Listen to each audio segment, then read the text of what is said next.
everybody, I'm Danny Otto. Welcome into an all-new episode of That Recap Show. Now, before we get into the episode, just want to issue major spoiler alert. We are going to be going over the final 2 episodes of Season 1 of Your Friendly Neighborhood Spider-Man. So if you haven't watched those episodes yet, you may want to pause this video, head over to DisneyPlus, check out both of those episodes, and then come back and enjoy the breakdown. Now, with that out of the way, let's start the show. Poppin' Off presents That Recap Show.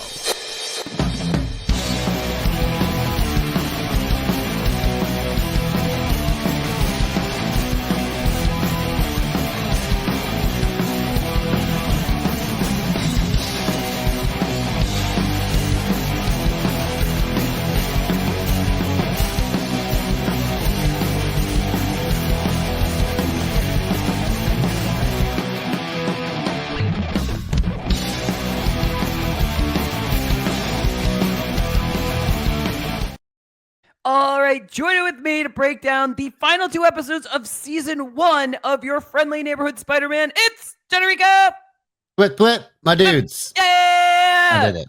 One last time. We did it. Well, one last time. We know we got 2 more seasons of this ahead. I'm super excited. One last time, forever and ever.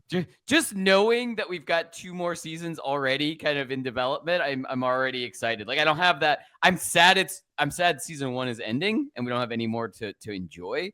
But like just already knowing that we have 2 more seasons of this, I'm already like I'm happy. I'm happy that we can, we've got exciting stuff that we'll get more into that we can look forward to in the coming seasons. Like it's just, 100% leaves you wanting more. Exactly, absolutely. Yeah. I mean, getting right into it. Obviously, because we're breaking down, the 2-episode finale. We're gonna do the same format as always. Quick reactions to episode 9. Our takeaways for episode 9, then quick reactions for episode 10, takeaways for episode 10, and then predictions for the future. So kicking it right off with episode 9. I love that we got right into it and we get to see the classic suit. Fucking loved it. I mean, it just like you were saying, it felt earned. I'm super happy. We got that little teeny tiny tease at the end of episode 8, in the reflection in Peter's glasses, and then jump right into it with episode 9. We get the full suit and him swinging around and get the classic suit in action. Loved it. I'm just happy. I got everything I wanted for I feel like from these 2 episodes ahead of or into the finale type of thing. For real, what were some of your instant reactions for episode 9? Yeah, and it's like the Tom Holland MCU suit too, just right. If like that, the modern kind of techie suit, but still has that classic red and blue color scheme at the same time. But always one of my favorite features of like the I always say the Stark suit, the first kind of Spidey suit that we get from Holland's Spider-Man, is the fact that it's like his lenses or his eyes are kind of look like our camera lenses. That's always been one of my favorite kind of like modern upgrades to like the Spider-Man suit, because it just feels like it makes a lot of sense practically for what the purpose it serves for the character, because like he says, like it just kind of hones his senses in. So like when it just kind of goes in like a camera lens, like, oh, that's a really cool little touch. So getting to see it like in the actual suit in the animated form was really nice as well. But yeah, this was like again, I was saying before we were started recording, like both these episodes really are just like pretty like they're isolated moments. Like there's like one big kind of event that happens in each episode, and that kind of focuses on that primarily, and then we're just kind of like moving on to the next thing, which I really do like. But this episode starts off in a really cool way because it's one, it kind of plays off a relationship that we've been talking about the whole season, which is first Norm going to visit Otto Octavius in prison, and rubbing it in his face. Yeah, rubbing in his face first of all, but also I love that they just let Otto like in his regular clothes, like he's still in his lab coat and like his normal like kind of comic book look. Like they don't just put him in like some prison uniform or anything like that. I thought that was just like a really kind of a funny little detail. Like, oh yeah, like he's not really a danger. We'll just leave him in his science clothes and just kind of do whatever. But yeah, him just kind of throwing in the fact that he's the one that kind of pulled the strings to help get him like or to get him thrown behind bars, like even using Ross to get Stark involved in the whole arrest process is just really funny. Like using all the people that Otto really like hates or envies in some way, and then using them to kind of like throw him in jail is just really funny. But also, of course, taking all of his experiments and stuff for himself, which we thought or last week I kind of said the opposite, where I thought that maybe Otto was working on like a secret Oscorp, kind of like a subsidiary kind of thing, kind of working in secret for Norman. But this actually makes a lot more sense for like the dynamic they're trying to create between the two characters, where Norman's just really taking things from Otto and creating more of a grudge for Otto to kind of work with. That it ultimately is a catalyst for what's going to come for his future later on. So yeah, I just thought that was a cool little dynamic for them to play with, and then we moved right straight into the big event, of course, which was the big fight with Spider-Man and Lonnie and all them. So yeah, it was really cool. Yeah, I mean, what's really cool is I recently was sick, so I started watching some of the MCU movies that I haven't, revisited as much. And one I didn't get a chance to start watching was Civil War, which, has some shot for shot stuff from this series, or this series has some shot from shot recreations from lines of the events with it. But one thing you were just saying, it reminded me the beginning Tom Holland suit that he made himself. There's that scene where Stark looks through the lenses and goes, "You can see out of this thing," and that's when Tom Holland basically says, "I need it to I can see everything. It's like super magnified, so I need something that's gonna kind of just almost like blinders a little bit type of thing." And so it totally does make sense that in the same comparison, because we do have all of these things that are very similar with the Spider-Man from Your Friendly Neighborhood Spider-Man and the MCU Tom Holland Spider-Man. It does make sense that is a big thing to incorporate with the lenses and stuff like that to kind of, hyper focus type of thing, instead of, just having openings and kind of just an open lens or something like that. Totally makes sense. Yeah, for sure. It's a really cool, tiny detail when you think about, the things that, in comparison, that are very similar with the MCU and the series type of thing. You want to get into some big takeaways for episode 9? Yeah, let's do it. Awesome. All right. Well, what you were starting to touch on works perfectly for both of our takeaways. I'm going to kick this off. And basically just kind of, say, boy, that escalated quickly.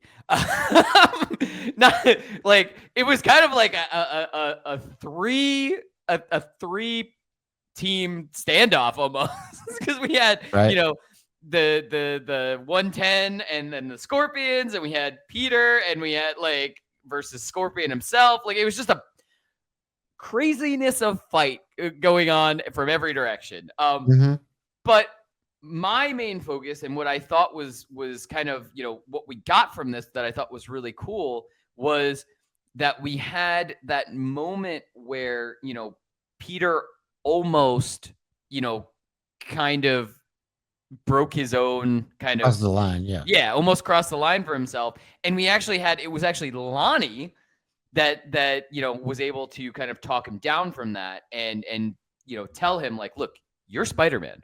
You're not, don't do something that you can't take back. Don't cross this line. You should not be doing this. He's done.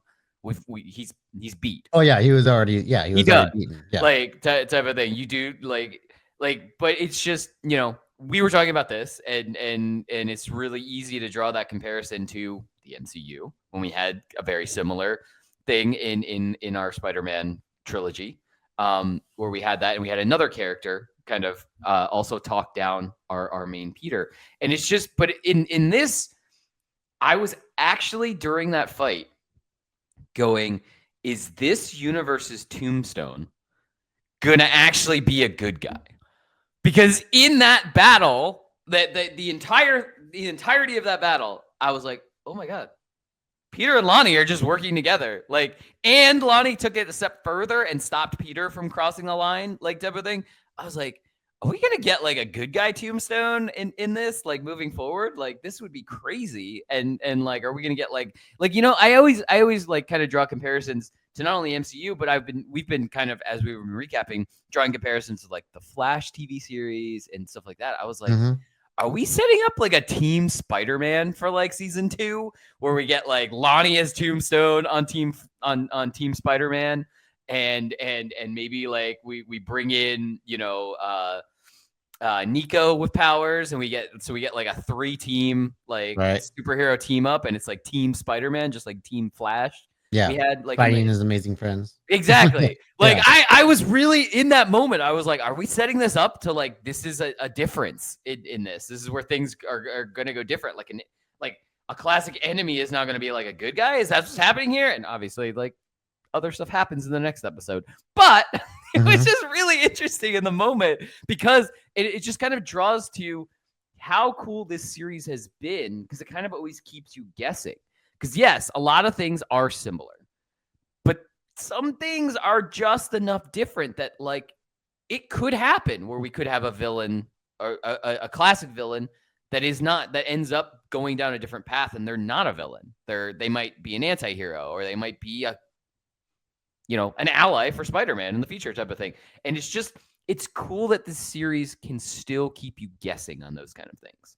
You're never 100% sure, like until it's spelled out for sure type of thing. And that's what I really enjoy. And that's one thing that I really hope continues in season 2 and season 3 of this series. And if we get any more seasons, I hope that kind of thing continues, like so that it always kind of keeps us guessing, even though we know the classic characters and how things played out. How can this be different moving forward type of thing? But Rico, what are some of your takeaways for episode 9? Yeah, I really like the scene when Peter kind of starts to go overboard and starts, there's a couple of comparisons there that I really like because I also was thinking about the Flash TV show when I was rewatching it. Initially there's a scene in the Flash. I can't remember like exactly which episode, but it's in the first season. It might be maybe in the first episode or one of the first 2 episodes, but Barry's like kind of doubting himself, but he's getting motivated by Wells in his ear. And it ultimately ends with the famous, run, Barry, run kind of a line. But it's that whole motivated speech that leads up to it before. But in this episode, it's really just the words of Norman Osborn playing in Peter's head, and it's making them kind of just cut loose on Scorpion.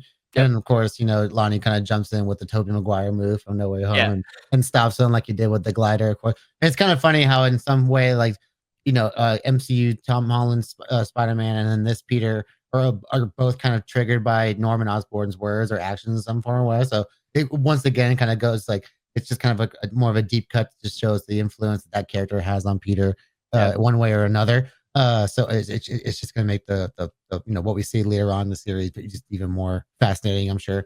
But yeah, but there's a couple of little things that we kind of got teased on in this episode that's really cool. Is one because we talked about this last week too, where we were talking about like Nico and stuff. But when she's walking with Pearl and the whole fight starts, and we thought maybe that we were gonna see the whole thing show up in a fight or flight moment there, and that's how we were gonna get it in that moment. But then it ends up being Peter, which was another moment that we kind of saw coming too, where she was probably gonna meet up with him as Spider-Man. And of course, we're gonna have that one moment where they were kind of crossing paths in that in that way somehow. So I really like that, but we also got the origin, of course, of Lonnie getting his powers when he goes into the Oscorp truck, and then of course it's just filled with all that gas, and he just of course he inhales it all, and that's ultimately what leads to I guess technically like one of the first kind of like genetic transformations of an Oscorp character, other than I guess of course what we learn later on in the series, but it's pretty crazy how that all goes down, and then we kind of see like the little like subtle changes of him turning into like the Tombstone that we see in the comics with the white skin and stuff that we see like the kind of like the layers of his fingers starting to go, but just how he immediately starts to manifest itself with him with the durability, and when he stops Scorpion's tail for the first time, that was like, ooh, that was pretty cool, and the way it cuts out people being like, oh damn, that was pretty cool. But yeah, again, just the way they've kind of subtly made these steps towards Lonnie's transformation into the Tombstone character that we are guaranteed to see him as probably within the second season is just really it's one of the more impressive kind of like character arcs from this series. I think overall it's just kind of like the journey that we've kind of watched Lonnie go through, and yeah, just been really impressed. Yeah, and it's really crazy because you take this character who is a really genuinely nice person and good person, and doesn't end up becoming like a bully for our underdog hero Peter and stuff like that. He's actually a genuinely nice guy, and you like this character, and now we are seeing this horrible, like, slow transformation to the villain that we know he becomes, type of thing. So it becomes this more like 3-dimensional character, and you know what I mean? Like, you want him to choose good stuff. And so you're upset when he doesn't, but you're also happy when he does choose good stuff. Like when he helped Peter during this fight and stuff like that. You're rooting for him. You're like, holy shit, he's doing good stuff. Like, he's talking Peter out of crossing the line. Like, you know what I mean? Like, it's I want to see Lonnie do good. Yeah, but then ultimately it also sets up the the power vacuum that gets opened up because Big Donovan decides to bitch out. Yeah, he goes, fuck this, I'm gone. Like, I'm out of here, and he's like, I'm going back home. Yeah. So that's actually really funny. But again, yeah, it kind of sets up that little the open seat for power, which of course Lonnie's just gonna sets him up perfectly for, and I just love every bit of it. Yeah, absolutely. You want to get to some instant reactions for episode 10, our actual finale? Yeah, let's do it. Finale time. Awesome. Yeah, finale time. So quick reactions. There's so much to unpack. So without like getting into anything, in any universe at this point, I love back and forth between Peter and Doctor Strange. I'm here for it. I could hear it for a good 5 to 10 minutes. I just always enjoy it. I sit there like this. I'm just like, this is what I want. Because they're just like, it's just little things every once in a while, but I love getting their back and forth almost as much as I love, Sam and Bucky's back and forth, like that we get periodically, bring it full circle to the MCU and stuff like that. I just love when we have characters that had just, in any medium that they're in or in any movie or series that they're in, they have that kind of dynamic. And I feel like they have, not as kind of snippy, but just it's there. You can tell that relationship is kind of there. Like the lone wolf and cub dynamic in a sense, because obviously Strange is like, he's impressed by the kid, but he's also a part of him is just like, God, this kid's like really annoying at the same time too. But like, I also have a lot of respect for him also. But this one's actually a little bit nicer to him than say like the Benedict Cumberbatch version is to Peter. But it's the same thing. He ends up earning his respect at the more that he sees that like what he's willing to do and all that. So again, it's a really cool dynamic to watch those characters do. And that's a scene at the end of the episode. That's actually a really great conversation between the two. I think that's a good example of how good their dynamic is. Right. And before we get too far ahead of ourselves, like I said, there's just so much to unpack from this episode. What were some quick reactions for the finale? So one of the things that I really enjoy about all of them, like so we have all these different like kind of like subsets of Marvel Studios now. We have Marvel Animation, we have the special presentations and stuff like that. Marvel Television now. But Marvel Animation projects have done a really cool job of just incorporating Watu the Watcher into pretty much every single one of their shows at this point. And usually, other than of course What If, where he's a main character of the show, it's usually just like a really great shot of him being blended into the sky via like stars or something like that. We got one in X-Men 97. We get one in I Am Groot. We get pretty much anything. We always in this one we get a great shot after that specific conversation between Spider-Man and Doctor Strange. As I think I want to see either Doctor Strange flies away or Spider-Man swings away. I forget which one, but we just get a great shot of Uatu right there in the sky. I was like, oh, that's cool. Like you didn't have to throw that in there, but every time you do, it's just another little thing for just people like us to geek out over. So just another little great thing. How it feels like he's kind of like our Coulson of the animated universe, right? Because if it's an animated show setting up something and also again just kind of goes back to that everything is connected kind of mentality at the end of the day. Like if he's watching, that means like he's also watching this universe where this is happening, and he's watching where this is happening too. So yeah, I really enjoyed that. Yeah, and did I say quick reactions or takeaways? I think I meant takeaways, and that's what we're getting into now. But I accidentally said so. Takeaways. Sorry, I apologize. But yeah, another way that I took that was before this series actually released, when we were kind of hearing about this series, it was kind of described as a what if episode type of thing. What if Spider-Man like didn't be Tony Stark or like type of thing. So like I kind of also took that meaning that like, get it. This whole series has been a what if type of thing. So I kind of took that too. I guess I gotta ask this because motherfucking time travel, like that's what we got in this. Yeah, pretty cool way to Holy use it. shit! It was so cool because we still never got like I get why we didn't, but in the MCU version of Spider-Man, we never got like the origin, like where the spider came from, where Peter actually got bit, how all that kind of went down. We never really got that.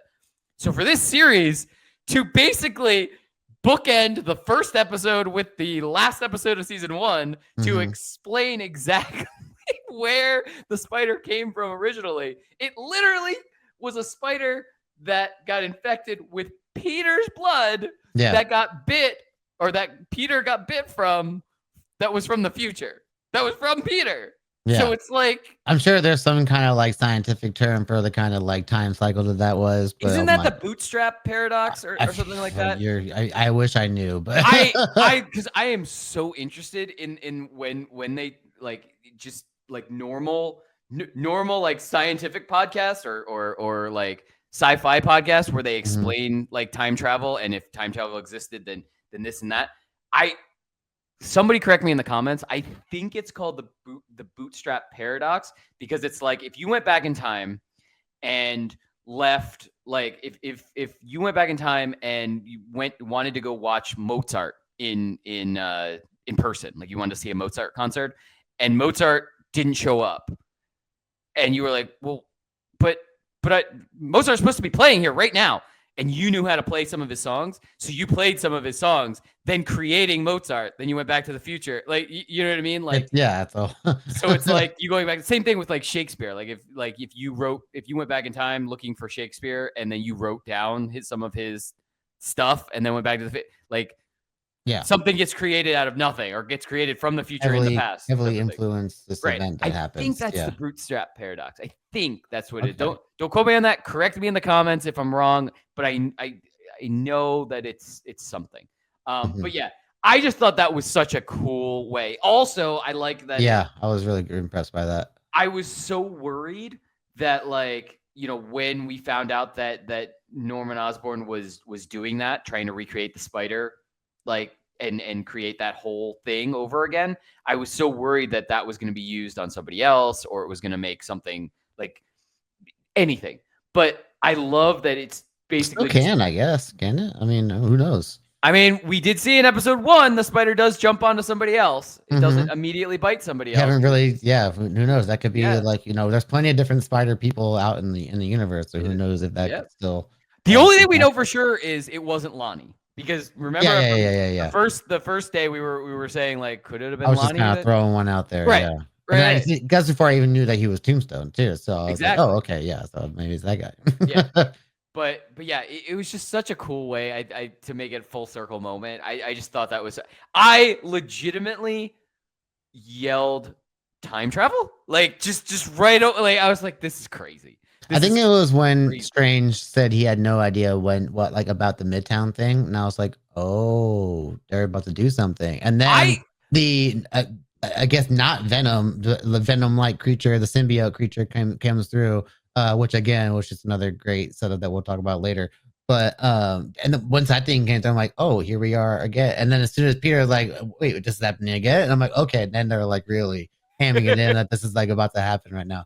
But even like the little details they use that actually causes the time travel, and it's like I believe the creature hits the stone and then causes it to turn green, and then like so like he didn't even mean to go into the past like that. So I guess the past, right? So that's so that's just little things like that where you have to like write out or I guess choreograph how they're gonna do these little moments like that. To me it seems like like the fun part of like kind of mapping out these kind of fights. Yeah, it was that was so cool. I just thought that was such a cool way to make a full circle moment in that. I actually took that a little bit differently when Strange was saying he didn't know what they were talking about, the Midtown thing. I thought it was going to be explained away as Strange from an alternate universe type of thing. Right. I thought that it was going to just, you know, let us understand that, you know, we already know about the multiverse. So I was like, well, maybe that was a different Strange type of thing. And now we're getting our Peter and our Strange in this same universe meeting each other type of thing. I But yeah, saw someone online saying that, oh, I guess that's why that Miguel's not coming after him from Spider Verse because it's actually his own world Spider Man that ended up biting him. So it's not like this something that wasn't supposed to happen. I was like, that's also pretty cool. And also, because one thing I was talking about, I think maybe in the first episode when we were recording, was that usually like the spider that bites Peter has something to do with Oscorp in some form or another, and they still brought that full circle in some yep, way or another too. So I was like, oh, yep. maybe they're just doing some kind of other dimension spider or something like that. But no, it's actually still an Oscorp engineered spider that bites Peter. So like, dang, they're just on the money of finding creative ways to do familiar origins. Yeah, it was so cool, so crazy. Yeah, do you want to get some predictions? Yeah, let's do it. Awesome. Holy shit, there were so many things teased for the next couple of seasons, and you know, if the next couple of seasons are as good as this season, I hope we get even more than season 3, type of thing. But they teased enough stuff Oh to God. give us material for multiple seasons past season 3 already. Um, I know you wrote a list of things. I had to write them down because I was like, I didn't want to forget one just in case. Because they gave us more epilogues than the third Lord of the Rings movie, I feel like. Going in order here, pretty much after all the Bing Bang Boom stuff happens in the middle of the episode, and they've taken the monster back to where he's supposed to be. They close the portal and they leave a little bit of the symbiote in there too, which again, another kind of a cool like nod to what they did in the MCU as well with Tom Hardy's Spider-Man when he gets taken back to his area, he leaves a little piece of the symbiote there in Mexico as well, which is still unresolved, but that's neither here or there. But of course, obviously Norman finding the symbiote, obviously not touching it, just like admiring it from afar, because as a scientist, he just knows like I'm not gonna mess with that. And then going from Norman to Harry, of course, Harry being influence to start the web. I can't remember the words for the acronym, but basically just starting his own company so he could help out Spider-Man on his own with his own kind of funds that he has. And it also kind of gives us an update on the other kind of like Oscorp interns that were there too. Asha pretty much I think decides to join the Wakandan. And then Daredevil. We learned of that one chick for the name Jean. I can't remember her civilian name, but she's known as Finesse in the comics. But when I was thinking that she was actually helping Daredevil into the building, and turned out that she actually was. So I thought that was actually really cool. I was really happy to kind of like learn that that's who that ended up being. And that was really cool. And then of course we get Amadeus Cho. We learned that he ended up taking like a nice little position at Oscorp too, where he's just like kind of F you guys, look at my nice little cozy office here. I was like, okay, so that's kind of sets up an interesting story for him in the later stories too, or at least later seasons. We get Lonnie taking over the 110th officially, which I think is really cool. Another cool little fun fact about the 110 too was that Dozer, like kind of like the second guy under Lonnie, was voiced by WWE superstar Big E from the New Day too. So when I saw that, I was like, oh, I love Big E. He's really funny, and just the fact that he's able to kind of do some cool voice work like this, I'm sure he was like really stoked to do that. So when I remember looking that up in like a Wikipedia, something, I was like, oh my gosh, that's Big E. And then when I started listening for it, I was like, oh, I hear it now. So that was really cool. We get Nico summoning the spirit of her mother, which I think was really cool. And then Otto making the blueprints for his Doc Ock arms, of course, being motivated by that prison visit by Norman. I just love the imagery of him with like the drawings on the wall, and of course in the center of it. That's just just great foreshadowing. And then honestly, but the one that surprised me the most was Aunt May going to a prison, and you're like, what's she doing in this prison, basically? And it turns out, I honestly, I thought we were about to get like a big twist and find out that Ben is actually alive and that he's like in That's prison what for I some thought reason. too. And I was like, what the hell is happening? And it turns out it's actually Peter's dad, Richard. I almost said Robert, Richard Parker. I'm very interested to see what they do with that storyline in the second season.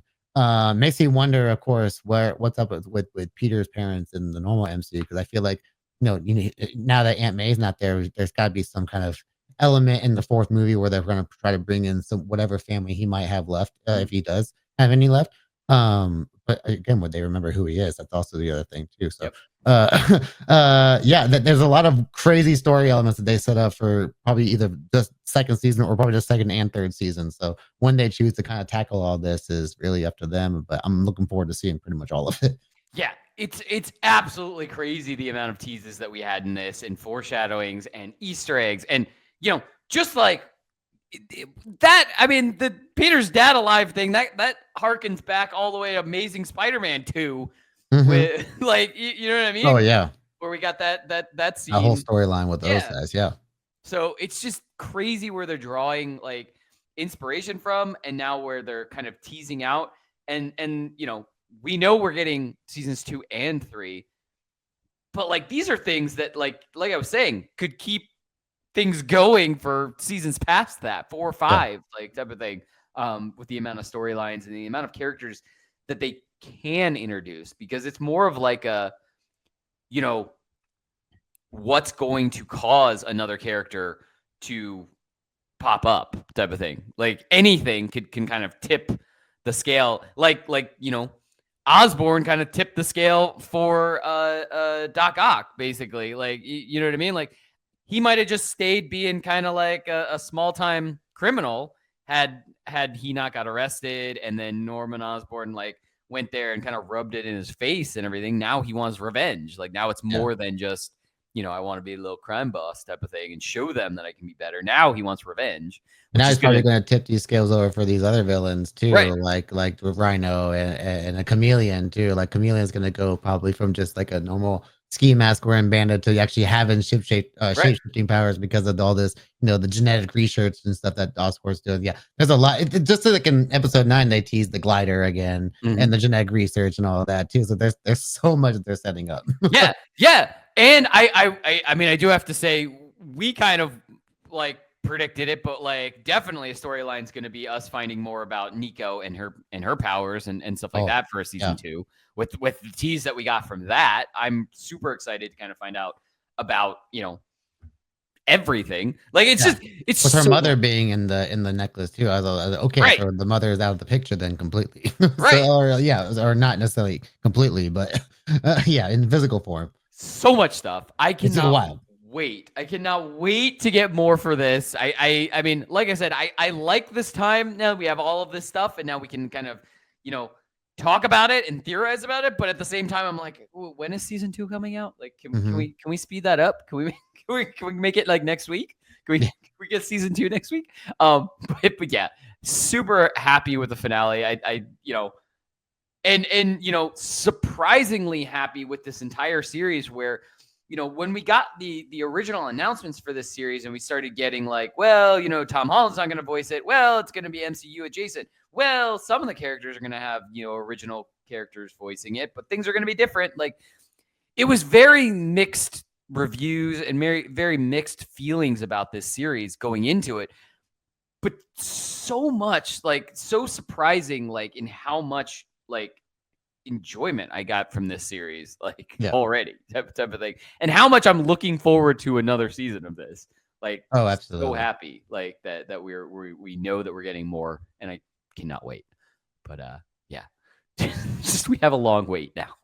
This is the waiting time, but as we always say, that's what we think. Let us know in the comments below. What did you think of the final 2 episodes of the first season of your friendly neighborhood Spider-Man? And what are you most looking forward to exploring in season 2? Even if it didn't get teased in the finale, like what are you looking forward to the most coming into season 2 and a season 3? And as always, don't forget, like, subscribe, and turn on notifications to hear about all of our latest audio and video podcast releases. Bye, everybody! Poppin' Off presents That Recap Show.